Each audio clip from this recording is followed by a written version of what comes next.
Hi, Pain and Panthers. It's Mrs. Covarrubias here to read another Christmas story to you. It's called Too Many Tamales. Many years ago, when my husband and I got married, I learned how to make tamales with his family. And so I'm carrying on the tradition with my own family, and we love making tamales every year. So this story is Too Many Tamales by Gary Soto and Ed Martinez. Lots of tamales. Do you like tamales? Because I love them.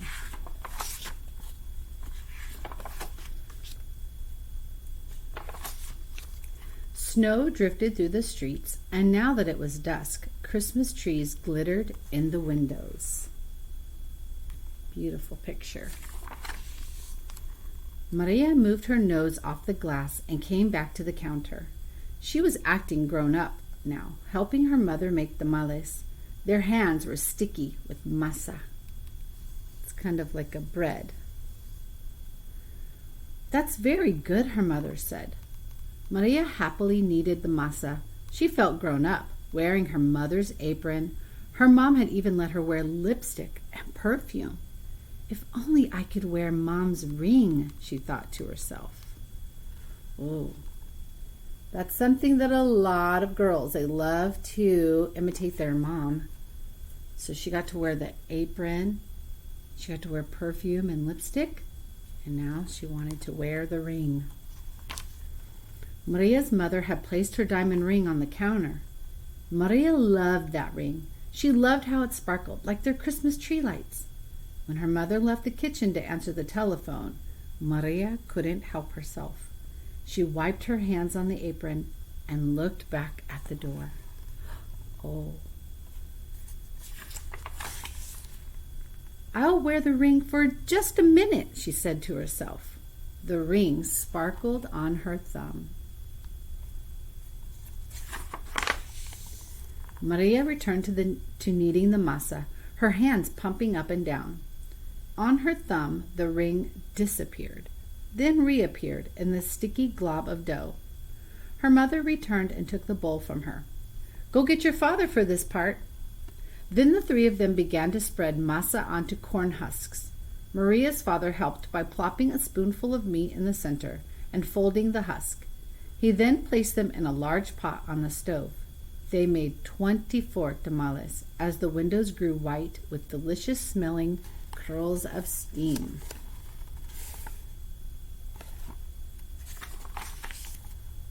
A few hours later, the family came over with arms full of bright presents. Her grandparents, her uncle and aunt, and her cousins, Dolores, Teresa, and Danny. Maria kissed everyone hello. Then she grabbed Dolores by the arm and took her upstairs to play, with the other cousins tagging along after them.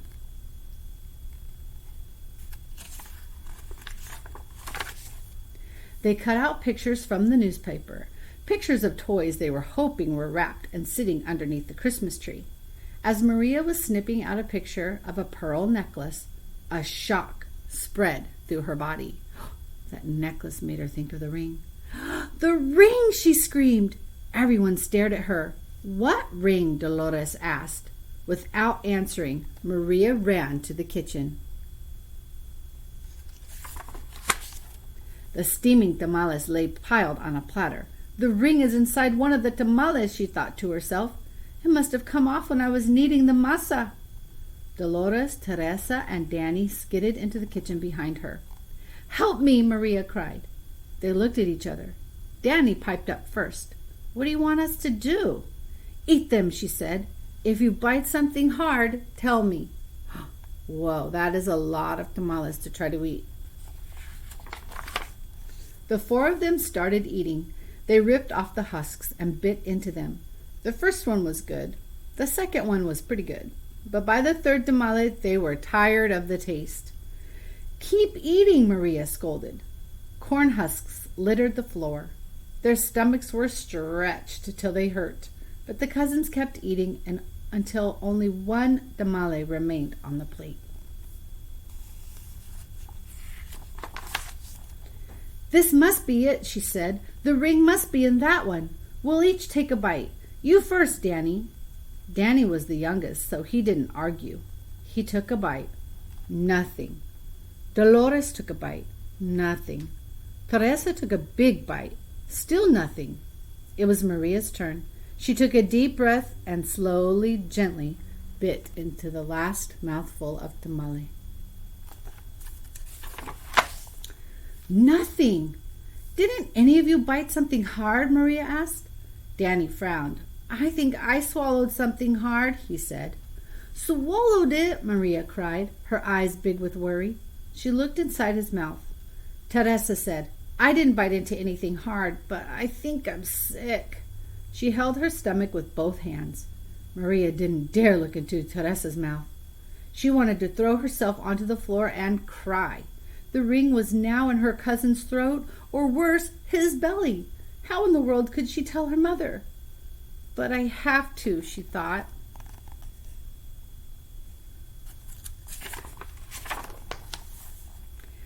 She could feel tears pressing to get out as she walked into the living room where the grown-ups sat talking. They chattered so loudly that Maria didn't know how to interrupt. Finally, she tugged on her mother's sleeve. That's the hardest part, admitting that you made a mistake.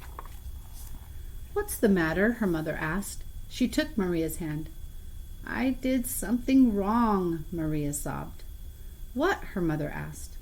Maria thought about the beautiful ring that was now sitting inside Danny's belly and got ready to confess.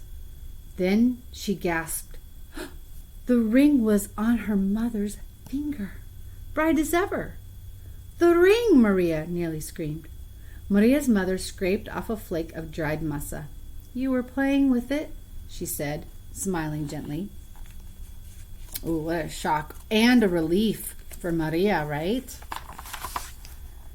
I wanted to wear it, Maria said, looking down at the rug. Then she told them all about how they'd eaten the tamales. Her mother moved the ring a little on her finger. It winked a silvery light. Maria looked up, and Aunt Rosa winked at her too. Well, it looks like we all have to cook up another batch of tamales, Rosa said cheerfully. Maria held her full stomach as everyone filed into the kitchen, joking and laughing.